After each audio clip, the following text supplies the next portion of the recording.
Everyone asks, what's the best infill? Which one is the strongest? Which one prints the fastest? Which one uses the least filament? To find out, I tested 11 of the most commonly used Bambu Studio infill patterns.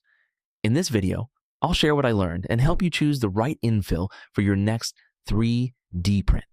Before we get to the results, let me show you how I ran the experiment. I designed a custom S-shaped test specimen specifically for this project.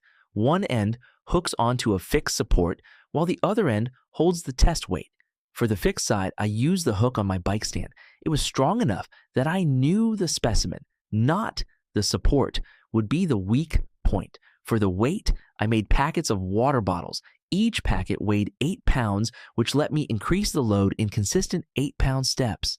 I hung the packets one by one on the specimen, 8 pounds, 16, 24, 32, and kept adding weight until the specimen finally broke.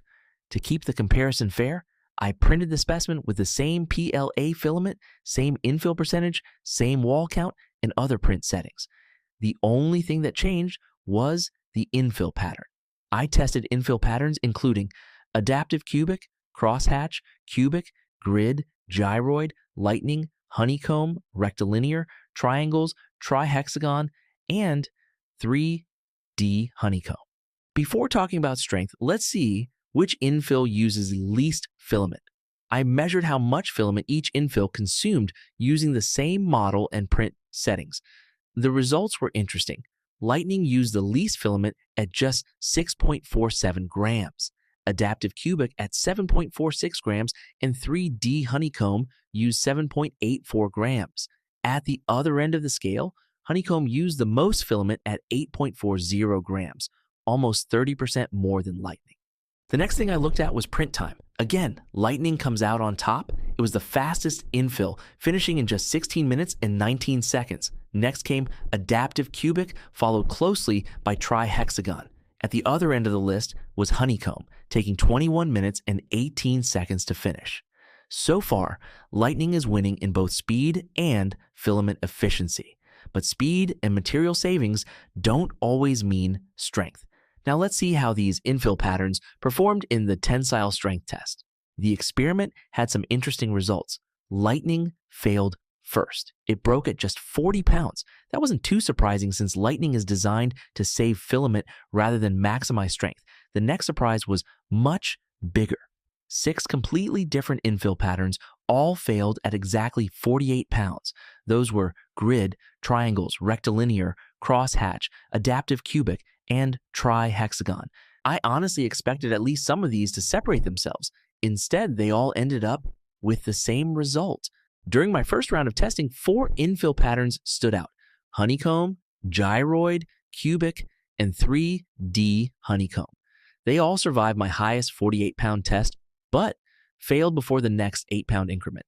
That meant I still didn't know which one was actually the strongest, so I changed my testing method. Instead of increasing the load by 8 pounds, I switched to 1-pound increments to find the exact breaking weight. The first surprise was gyroid and cubic, 2 of the community favorites. Both failed at exactly 51 pounds. That gave them a tie for third place. That left just 2 contenders, honeycomb and 3D honeycomb. Honeycomb kept holding 52 pounds, 53, 54. Finally, it broke at 55 pounds. Only one specimen remained: 3D honeycomb. Could it beat honeycomb and take first place? It survived 55 pounds and finally failed at 56 pounds. That made 3D honeycomb the strongest infill in this entire experiment. But there's one more metric worth looking at. How much strength do you get for every gram of filament? When I compared the breaking weight to the amount of filament used, 3D honeycomb came out on top again, delivering 7.14 pounds of strength per gram of filament. One surprise was adaptive cubic.